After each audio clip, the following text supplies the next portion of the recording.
Good morning everyone. आज हमारा जो सब्सक्राइबर है वो 137 पहुंच गए हैं। तो इस सब्सक्राइबर के लिए आप सबके लिए बहुत बहुत थैंक यू। ठीक है, आज हम अपना टॉपिक स्टार्ट करते हैं। तो हमारा टॉपिक है आज का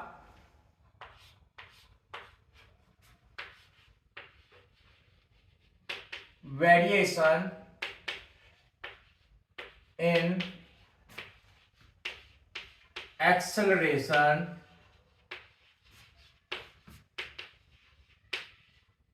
due to gravity. Variation in acceleration due to gravity. अच्छा, मतलब ग्रेविटी के कारण एक्सेलरेशन में क्या क्या चेंजेस आते हैं वो हम डिस्कस करेंगे। ठीक है, तो पहला हमारा क्या है इसमें, due to altitude. Due to altitude, altitude माने क्या होता है, हाइट। तो हाइट के कारण हमारे एक्सेलरेशन में क्या क्या चेंजेस आते हैं। ठीक है, ध्यान से देखें, यहां पे क्या है, हमारी अर्थ है। क्या है हमारी अर्थ।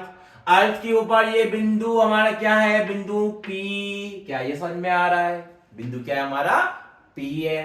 ठीक है, इसकी हाइट, ये सतह है हमारी, ये धरती की क्या है, सतह है। सतह से कितना ऊंचा है, सतह से ये एच ऊंचाई पर है।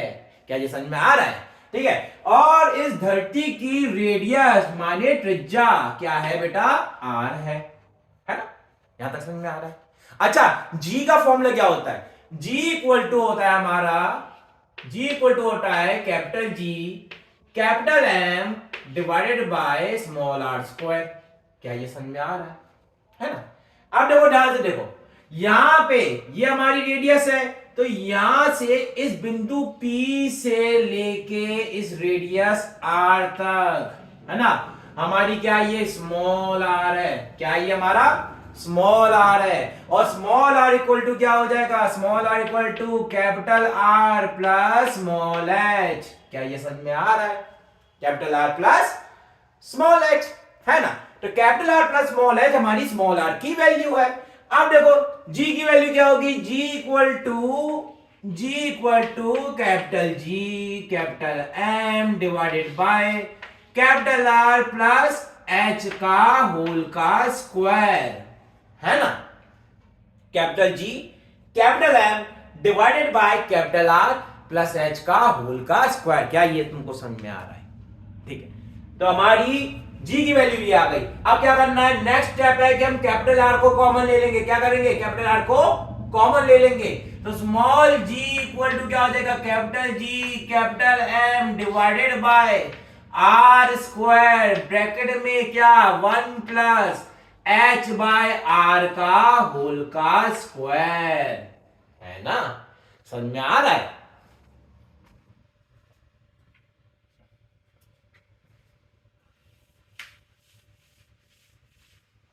अब देखो ध्यान से, हमारी g की वैल्यू आ रही है capital G capital M divided by capital R square, bracket में 1 प्लस h बाय R का होल का स्क्वायर, है ना।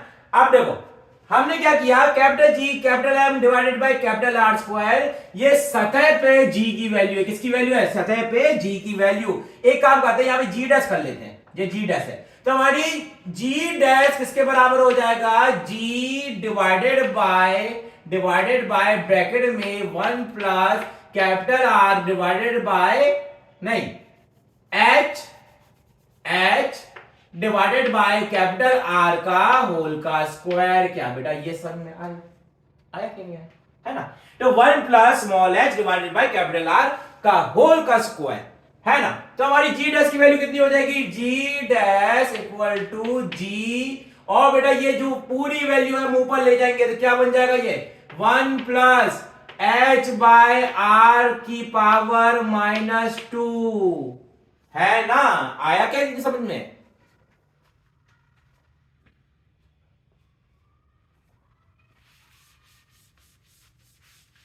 तो हमारी ये वैल्यू आ रही है। अच्छा, अगर अगर हमारा स्मॉल एच बहुत छोटा है किसके कंपैरिजन में, कैपिटल आर के कंपैरिजन में, त्रिज्या के कंपैरिजन में स्मॉल एच की वैल्यू बहुत छोटी है, तो एच बाई आर की वैल्यू क्या होगी, बहुत छोटी होगी, है ना। जब वैल्यू एच बाई आर की बहुत छोटी होगी तो हमने एक बाइनोमियल एक्सपेंशन पढ़ा है हमने, 1 प्लस एक्स की पावर क्या होती है, एन होती है, ये लगभग किसके बराबर हो जाता है, 1 प्लस एन एक्स के बराबर हो जाता है। क्या ये समझ में आ रहा है ना। अच्छा, जी डैश की वैल्यू देखो, स्मॉल एन की वैल्यू कितनी, -2, स्मॉल एन की वैल्यू कितनी, -2 और -2 इधर आ जाएगा आगे, तो हमारी जी डैश की वैल्यू क्या हो जाएगी, g dash equal to g bracket में 1 - 2 एच बाय आर। क्या ये समझ में आया, है ना। अब देखो ध्यान से देखना, ध्यान से देखना, यहां पे जो जी डैश की वैल्यू आई वो जी ब्रैकेट में 1 - 2 एच अपॉन आर, और यहां पे ये साइन किसका है, ये साइन किसका है, ये अप्रॉक्स वैल्यू कैसी आई, हमारी अप्रॉक्स वैल्यू आई है। क्या ये समझ में आ रहा है, हमारी वैल्यू अप्रॉक्स है, अगर ये अप्रॉक्स है तो जो जी डैश की जो ये वैल्यू आई है ये कैसी होगी, अप्रॉक्स होगी, कैसी होगी, अप्रॉक्स, एग्जैक्ट वैल्यू नहीं है ये जी डैश की एग्जैक्ट वैल्यू नहीं देगा, अप्रॉक्स वैल्यू देगा। क्या ये समझ में आया है, तो हमारी जी डैश इक्वल टू जी, है ना, ब्रैकेट में 1 - 2 एच अपॉन आर, ये हमारा फॉर्मूला आया किसके लिए, ड्यू टू एल्टीट्यूड और हाइट।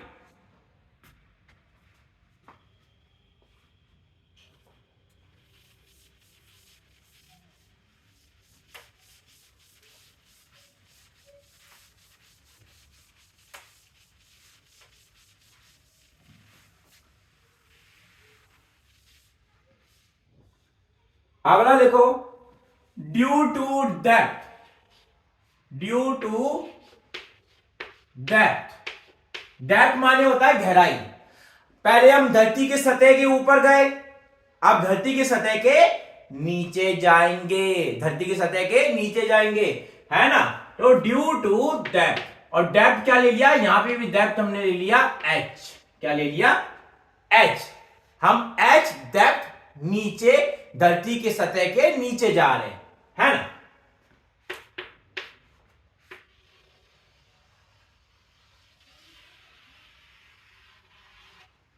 ठीक है, अब देखो बेटा, ये सर्कल में डेप्थ एच में नीचे जा रहे हैं, ध्यान से देखो, ये हमारी एच डेप्थ नीचे गए तो हमारी अब ये सर्कल बन जाएगा,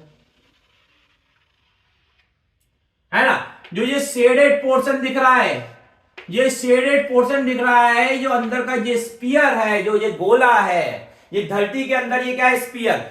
अब इस स्पीयर के कारण क्या लगेगा, ग्रेविटेशनल फोर्स लगेगा, और ग्रेविटेशनल फोर्स के कारण क्या लगेगा, ग्रेविटी लगेगी, और ग्रेविटी की वैल्यू जी की वैल्यू दी जाएगी, जी इक्वल टू, और डैश और लगा दिया, g dash equal to capital G d M, d M by small are square. अच्छा, डीएम माने क्या, डीएम माने क्या, इस डीएम का मतलब क्या है, इस डीएम का मतलब क्या है, डीएम माने होता है छोटा मास, एक छोटा द्रव्यमान, है ना। तो इसका मास कितना है, डीएम है, कितना है, डीएम। क्या ये बेटा समझ में आ रहा है ना। अच्छा, डीएम की वैल्यू कितनी होगी, डीएम इक्वल टू हो जाएगा टोटल मास कैपिटल एम। अच्छा, ये सॉलिड है ना, धरती कैसी होती है, सॉलिड स्फीयर है, अगर सॉलिड स्फीयर है तो उसका सॉलिड स्फीयर का आयतन कितना होता है, 4/3 पाई कैपिटल आर क्यूब, है ना, समझ में आ रहा है। अच्छा, और इस स्फीयर, इस छोटे से स्फीयर जिसकी रेडियस क्या है, स्मॉल आर है, जिसकी रेडियस क्या है, स्मॉल आर है, इसका आयतन कितना होगा, आयतन माने होता है वॉल्यूम, आयतन माने वॉल्यूम, तो इसका वॉल्यूम कितना होगा, 4/3 pi into small are cube. क्या बेटा ये समझ में आया, है ना। तो 4/3 से 4/3 कैंसिल हो गया, और पाई से पाई कैंसिल हो गया, तो हमारी डीएम की वैल्यू कितनी आई, DM equal to capital M divided by R cube into small are cube. क्या ये समझ में आया, है ना। तो डीएम की वैल्यू होगी capital M divided by capital R cube into small are cube, ये डीएम की वैल्यू है।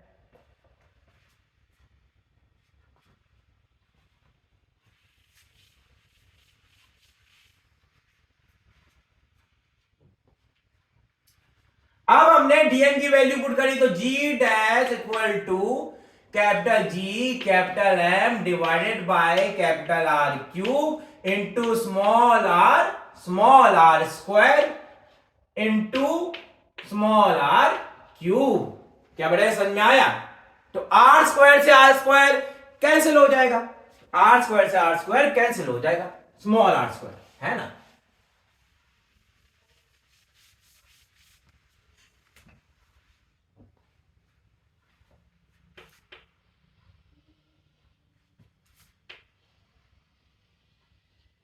तो स्मॉल r स्क्वायर से स्मॉल r स्क्वायर कैंसिल हो जाएगा।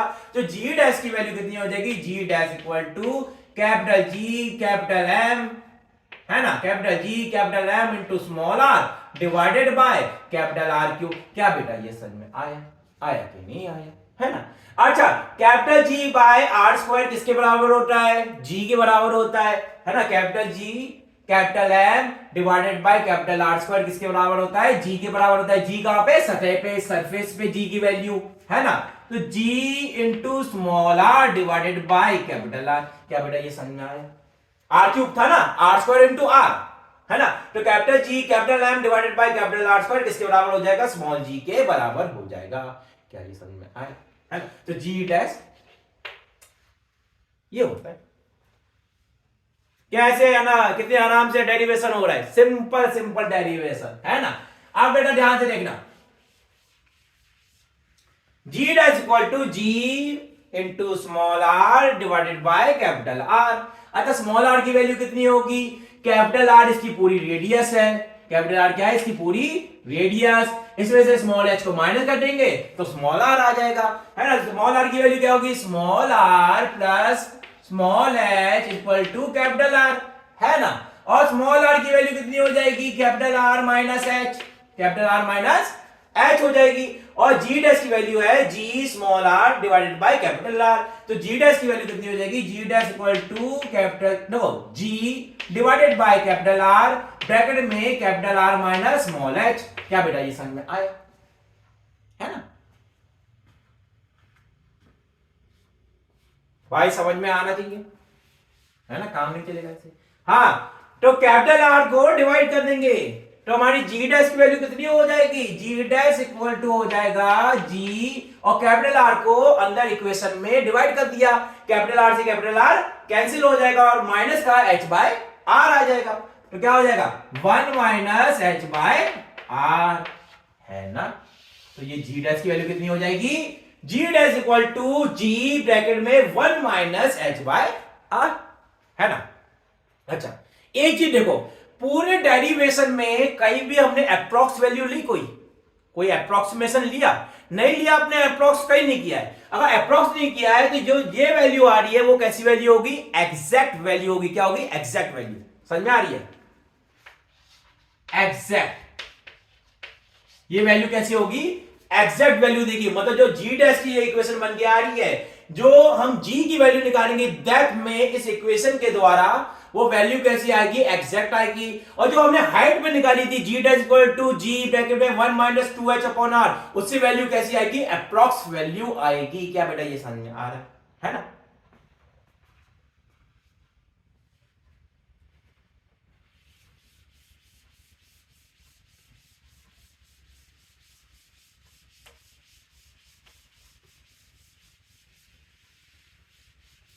अच्छा, अब हमारी नेक्स्ट वेरिएशन क्या है, number 3, variation due to shape of the earth, shape of the earth है ना। धरती की शेप पे डिपेंड कैसे करता है जी की वैल्यू।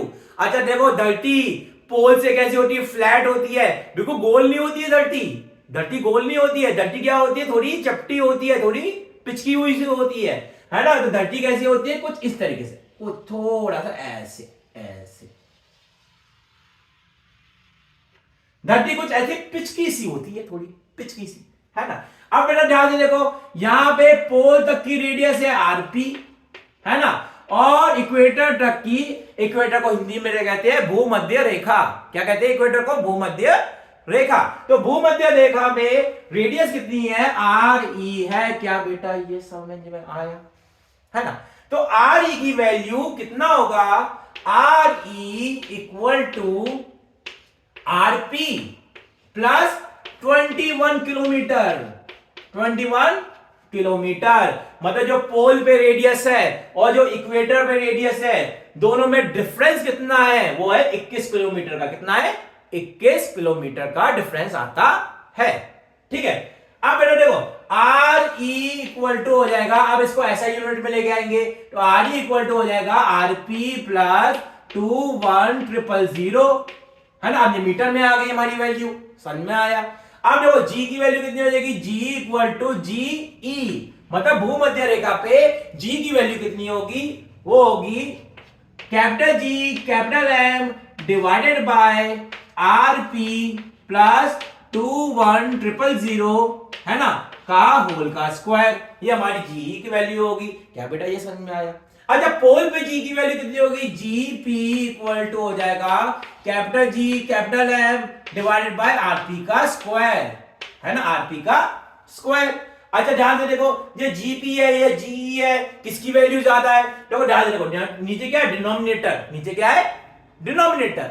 अच्छा डिनोमिनेटर की वैल्यू ज्यादा तो फ्रैक्शन की वैल्यू कम, फ्रैक्शन की वैल्यू कम तो जीपी की वैल्यू जी की कंपैरिजन में क्या होगी, ज्यादा होगी, है ना। समझ में आ रहा है, यहां पे डिनोमिनेटर की वैल्यू क्या है, ज्यादा है, जो नीचे वाली वैल्यू है वो ज्यादा है। अगर ज्यादा होगी तो फ्रैक्शन की वैल्यू क्या होगी, कम होगी। अगर फ्रैक्शन की वैल्यू कम होगी, जो जी की वैल्यू कम होगी, किसके कंपैरिजन में, जीपी के कंपैरिजन में कम होगी। समझ में आ रहा है, मतलब पोल पे जो जी की वैल्यू होगी वो ज्यादा होगी, इक्वेटर पे जी की वैल्यू कम होगी। जब हम रेडियस ऑफ द अर्थ रखेंगे और सारी वैल्यू पुट करेंगे तो जी की वैल्यू पोल पे कितनी आ जाएगी, 10 मीटर पर सेकंड स्क्वायर। कितनी आएगी, 10 मीटर पर सेकंड स्क्वायर। और इक्वेटर पे भूमध्य रेखा पे कितनी आएगी, 9.8 मीटर पर सेकंड स्क्वायर। समझ में आया, ठीक है। अब देखो बेटा यहां पे जीपी माइनस जी की वैल्यू कितनी हो जाएगी, 10 माइनस 9.8, तो कितना हो जाएगा इसकी वैल्यू, 0.2 मीटर पर सेकंड स्क्वायर। क्या बेटा ये समझ में आया, है ना। तो ये होगी due to shape of the earth, है ना।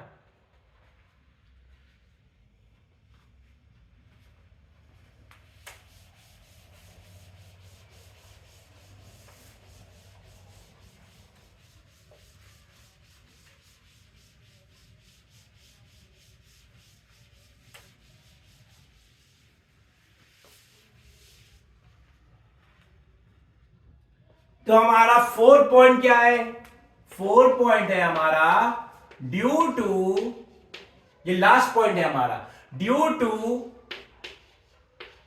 Rotation of the earth. Earth के रोटेशन के कारण जी की वैल्यू क्या आएगी, अर्थ क्या होता है, रोटेट करता है, तो जी की वैल्यू चेंज होती है। हर प्लेस पे क्या होती है, जी की वैल्यू डिफरेंट आती है। तो रोटेशन ऑफ द अर्थ के कारण जी की वैल्यू में क्या चेंजेस आएंगे वो देखेंगे। ठीक है बेटा, देखना अब हमारी धरती कैसी है, ये हमारी धरती, समझ में आ रहा है। इसकी एक्सिस ऑफ रोटेशन इसकी सेंटर से पास कर रही है, इसके केंद्र से पास कर रही है। क्या बेटा ये समझ में आ रहा है ना। कोई पॉइंट हमने सतह पे ले लिया, क्या, पी पॉइंट, है ना। यहां से केंद्र से सतह तक की दूरी क्या है, आर है। क्या ये समझ में आ रहा है। और भूमध्य रेखा, ये हमारी भूमध्य रेखा माने इक्वेटर लाइन, इक्वेटर लाइन से ये एंगल बना रहे क्या, लैम्डा। समझ में आए, है ना। अच्छा ये ऐसे करके गोल गोल घूम रही है धरती, तो हमारा रोटेशन कैसा है, इस तरीके से हमारा रोटेशन हो रहा है ना। अच्छा तो हमारा सर्कल कैसा बनेगा, ये हमारा सर्कल बनेगा, यहां पे ये हमारा सर्कल, है ना। अच्छा इस सर्कल की रेडियस क्या है, स्मॉल आर है। यहां से लेके यहां तक की दूरी कितनी है, स्मॉल आर, है ना। यहां तक समझ में आया, ठीक है। अब देखो यहां पे हमारा कोई ऑब्जेक्ट है ना। धरती के केंद्र की तरफ क्या लगेगा, ग्रेविटेशनल फोर्स लगेगा। ग्रेविटेशनल फोर्स क्या होगा, mg होगा। कितना होगा, mg, है ना। अच्छा एम जी धरती के केंद्र की तरफ है और बेटा रोटेशन के कारण इसमें एक और फोर्स लगेगा जिसे क्या कहते हैं सेंट्रीफ्यूगल फोर्स। क्या कहेंगे सेंट्रीफ्यूगल फोर्स, उसे कहते हैं अब केंद्रीय बल। दो चीज होती है, अभिकेंद्रीय और अपकेंद्रीय।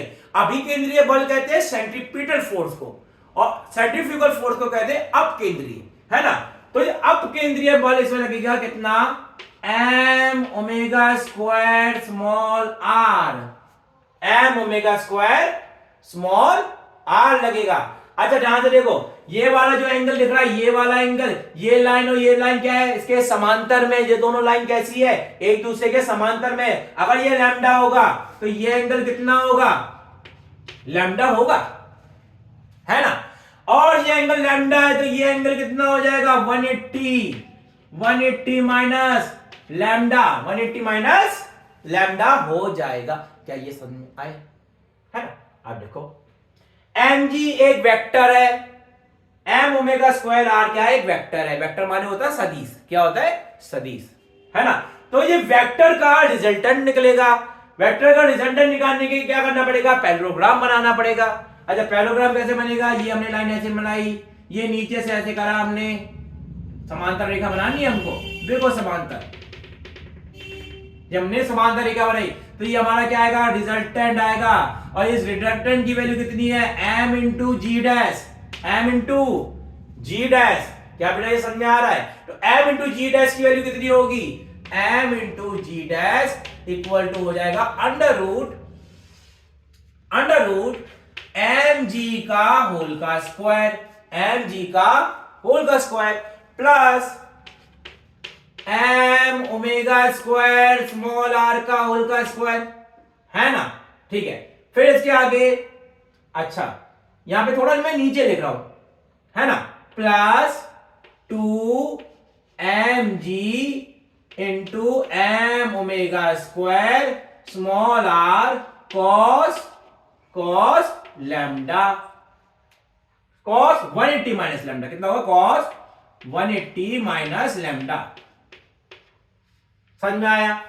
अच्छा ध्यान से देखो भाई, ये हमारी इक्वेशन बन के आई है। तो mg डैश कितना हो जाएगा, mg डैश, यहां पे मैं फिर से लिख देता हूं, इक्वेशन को फिर से लिख देता हूं कि तुमको समझ में आए। कितना हो जाएगा यहां पे, mg का होल का square plus m omega square small r का होल का square plus 2 into M G into M omega square r cos 180 minus lambda, है ना।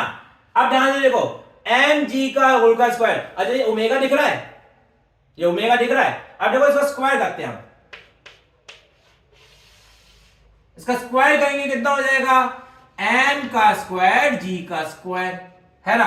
यहां पे क्या हो जाएगा, प्लस एम का स्क्वायर ओमेगा की पावर 4 आर का स्क्वायर, है ना। और यहां पे m का स्क्वायर जी r omega square cos 180 minus lambda. अच्छा cos 180 माइनस लैम्डा, अगर इसको चेंज करना है इस वैल्यू को तो हमको देखना पड़ेगा बेसिक मैथ की तरफ, है ना। तो बेसिक मैथ में हमने एक चीज पढ़ी थी, ये हमारा कौन सा क्वाड्रेंट, फर्स्ट, ये कौन सा सेकंड। 180 माइनस लैम्डा कहां पे आएगा, सेकंड क्वाड्रेंट में आएगा, है ना। सेकंड क्वाड्रेंट में आएगा तो सेकंड में कौन पॉजिटिव होता है, साइन पॉजिटिव होता है, बाकी सब नेगेटिव होते हैं। अगर बाकी सब नेगेटिव होते हैं तो कॉस कैसा हो जाएगा, नेगेटिव हो जाएगा। अगर नेगेटिव हो जाएगा तो हमारी वैल्यू क्या आ जाएगी, माइनस का 2m square omega square G, है ना, स्मॉल आर, है ना। और क्या हो जाएगी, कॉस लैम्डा, है ना। ठीक है, अब ओमेगा की पावर 4 हो रही है। ओमेगा माने क्या, जिस ओमेगा से एंगुलर वेलोसिटी से धरती गोल गोल घूम रही है वो ओमेगा की वैल्यू। अच्छा ओमेगा की वैल्यू मैं यहां पे देख रहा हूं, ओमेगा क्या होता है, angle describe per unit time, angle describe per unit time. Angle कितना होगा, एक चक्कर में कितना एंगल कवर कर रहा है, 360, कितना कवर कर रहा है, 360। और 360 को रेडियन में क्या कहेंगे, 2 पाई कहेंगे। क्या ये समझ में आ रहा है, तो कितना हो जाएगा, 2 पाई डिवाइडेड बाय, और धरती एक चक्कर कितने टाइम पे लगाती है, 24 घंटे में। एक चक्कर कितने टाइम पे लगाती है, 24 घंटे पे। तो 24 घंटे में धरती चक्कर लगाती है तो कितना होगा 24, और 1 घंटे में कितने सेकंड? 1 घंटे में होते हैं 3600 सेकंड। अच्छा ये वैल्यू कितनी छोटी आ रही है? 2 पाई डिवाइडेड बाई 24 इंटू 3600, ये वैल्यू बहुत छोटी आएगी, 1 से बहुत छोटी आएगी। अगर ये 1 से बहुत छोटी आएगी और यहाँ पे ओमेगा की पावर 4 है तो ये और भी छोटा हो जाएगा, है ना। तो ये वैल्यू, जो ये वाली वैल्यू है, इसे कर देंगे निगलेक्ट। इसे क्या कर देंगे? निगलेक्ट कर देंगे। तो हमारा फॉर्मूला क्या है?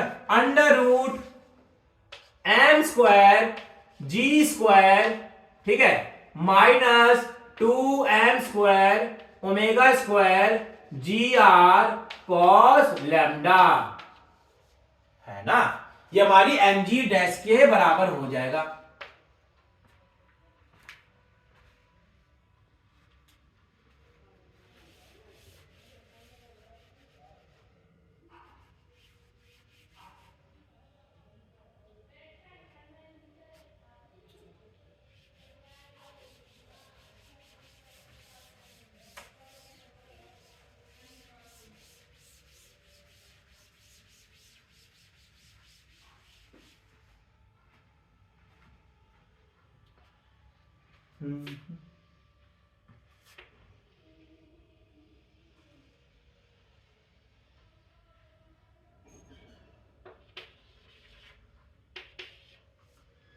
आप बेटा ध्यान से देखना, हमारी ओमेगा की वैल्यू बहुत छोटी आई, इसे ओमेगा की पावर 4 को क्या कर दिया? नेगलेक्ट कर दिया। अगर ओमेगा की पावर 4 को नेगलेक्ट कर दिया तो हमारी इक्वेशन क्या बन गई? mg dash equal to under root m square g square minus 2m square g into omega square into small r into cos lambda.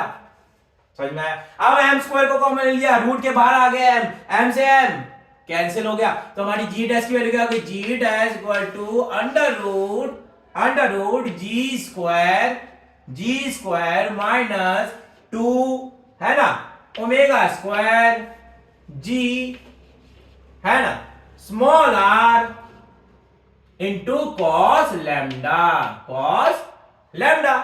है ना। अब देखो g को कॉमन ले लिया, जब g को कॉमन लेंगे, है ना, जी स्क्वायर को, अगर जी स्क्वायर को कॉमन लेंगे तो हमारी इक्वेशन क्या बन जाएगी? g बाहर आ गया, under root 1 minus 2 omega square, एक जी से एक जी कैंसिल हो जाएगा, divided by small G into small R into cos lambda, है ना। अच्छा जी स्क्वायर को क्यों कॉमन लिया? क्योंकि हमको पता है हमको बायनोमियल एक्सपेंशन लगाना है, और बायनोमियल एक्सपेंशन में यहां पे क्या होना चाहिए? पहला लेटर क्या होना चाहिए? 1 होना चाहिए। इसे 1 बनाने के लिए हमने क्या कर दिया? जी स्क्वायर को कॉमन ले लिया, जी बाहर आ गया, जी स्क्वायर इधर डिवाइड में आ गया, जी से जी कैंसिल हो गया, तो क्या आएगा? 2 omega square small are cos lambda divided by g हो गया, है ना।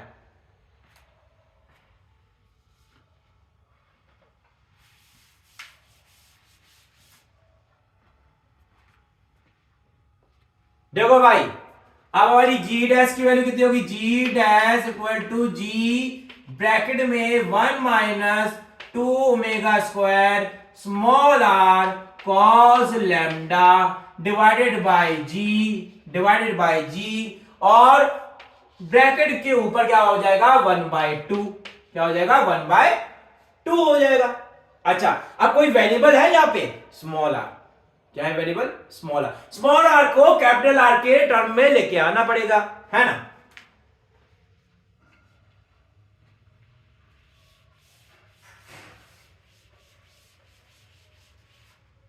देखो कैपिटल आर क्या होगा?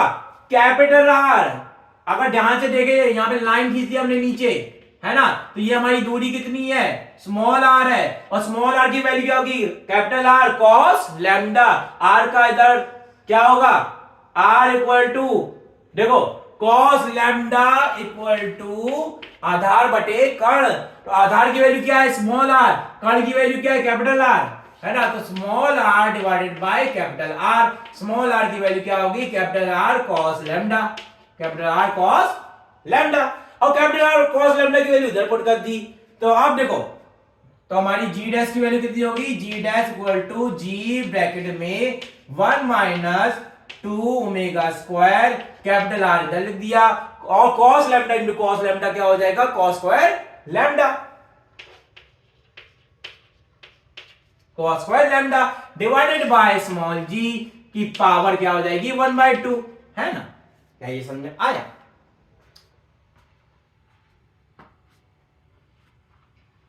अब देखो भैया देखो हमारा फाइनल आंसर आ रहा है। अब बायनोमियल एक्सपेंशन लगाएंगे, स्मॉल n की वैल्यू कितनी हो गई 1/2 हो गई, स्मॉल n की वैल्यू 1/2 हो गई, 1/2 आगे आ जाएगा तो हमारी g डैश की वैल्यू कितनी हो जाएगी, g dash equal to g bracket में 1 माइनस 2 से 2, ये 2 से ये 2 कैंसिल हो जाएगा, क्या हो जाएगा omega square capital R cos square lambda divided bye g और ब्रैकेट क्लोज, है ना? और स्मॉल जी को मल्टीप्लाई कर दो तो हमारी जी डैश की वैल्यू कितनी होगी, जी डैश इक्वल टू जी, अब जी को अंडर मल्टीप्लाई कर रहे हैं तो जी minus omega square capital R cos square lambda, cos square lambda हो जाएगा। जी dash equal to ji minus omega square capital R cos square lambda.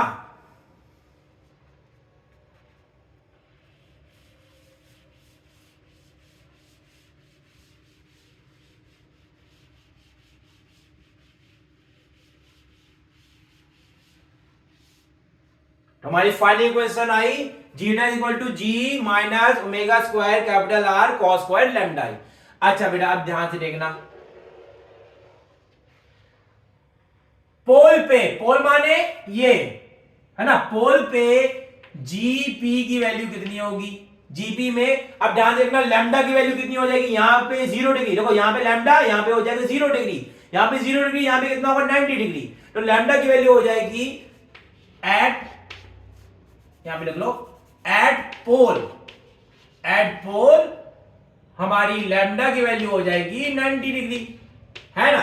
तो cos 90 की वैल्यू, cos 90 की वैल्यू कितनी हो जाएगी 0 हो जाएगी, और g डैश की वैल्यू किसके बराबर हो जाएगी, g के बराबर हो जाएगी। तो पोल पे g की वैल्यू कितनी होती है, g डैश के, g dash equal to g, समझ में आ रहा है? अब देखो बेटा at equator, at equator, equator माने भूमध्य रेखा, भूमध्य रेखा पे लैम्डा की वैल्यू कितनी हो जाएगी 0 डिग्री हो जाएगी, भूमध्य रेखा पे लैम्डा की वैल्यू 0 डिग्री, देखो यहाँ पे लैम्डा है और यहाँ पे एंगल कितना होगी 0 डिग्री, तो 0 डिग्री हो जाएगा लैम्डा की वैल्यू, cos 0 की वैल्यू क्या होती है 1 होती है, cos 0 की वैल्यू क्या होती है 1 होती है। अब 1 पुट कर दिया यहाँ पे तो g डैश कितना हो जाएगा, g डैश इक्वल टू हो जाएगा g माइनस और cos स्क्वायर लैम्डा की वैल्यू हो जाएगी 1, तो हो जाएगा ओमेगा स्क्वायर कैपिटल R, ये हमारी g डैश की वैल्यू होगी भूमध्य रेखा में।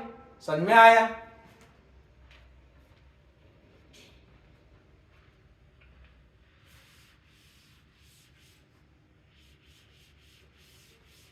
अच्छा भूमध्य रेखा पे हमारी जी डैश की वैल्यू आ रही है जी माइनस ओमेगा स्क्वायर आर। अब एक कंडीशन देखते हैं, हम कहते हैं कि हमको धरती के सतह पे वेटलेस फील करना है, क्या करना है वेटलेस, वेटलेस माने हमारे में भारहीन, हम कैसे फील करना चाहते हैं, भारहीन फील करना चाहते हैं, हमारे पर कोई भार हो ना, अगर भार नहीं होगा तो जी डैश की वैल्यू कितनी हो जाएगी, जी डैश इक्वल टू जी, इसके लिए वेटलेस, वेटलेस, है ना, तो भारहीन में क्या हो जाएगा जी डैश की वैल्यू जी के नहीं, g dash equal to 0, g dash equal to 0 हो जाएगा तो हमारी g minus omega square capital R. अगर कोई हमसे पूछे कि अगर हम वेटलेस फील करना चाहते हैं तो धरती कितनी तेजी से घूमे, धरती कितनी तेजी से घूमे कि हमको वेटलेस फील हो, हमको भारहीन महसूस हो, है ना, तो भारहीन महसूस करने के लिए जी डैश की वैल्यू 0 हो गई, और इसका मतलब हमको किसकी वैल्यू निकालनी है, ओमेगा की वैल्यू निकालनी है ना, तो ओमेगा की वैल्यू कितनी हो जाएगी,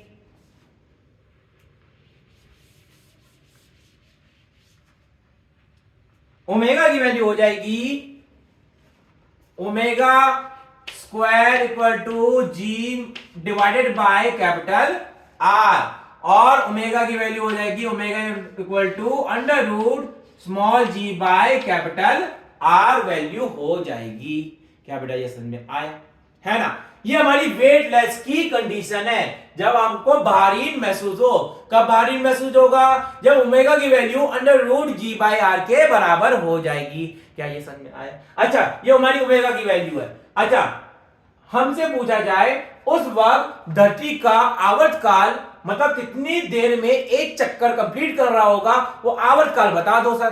तो कितना होगा?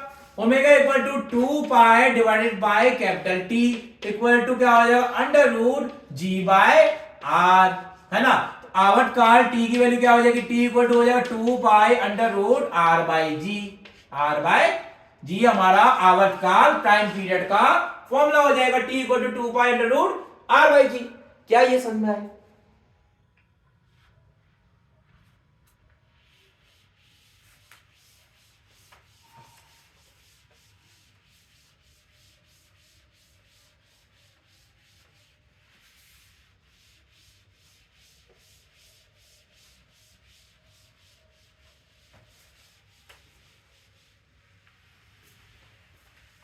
ठीक है, तो हमारा टॉपिक हुआ ओवर, है ना।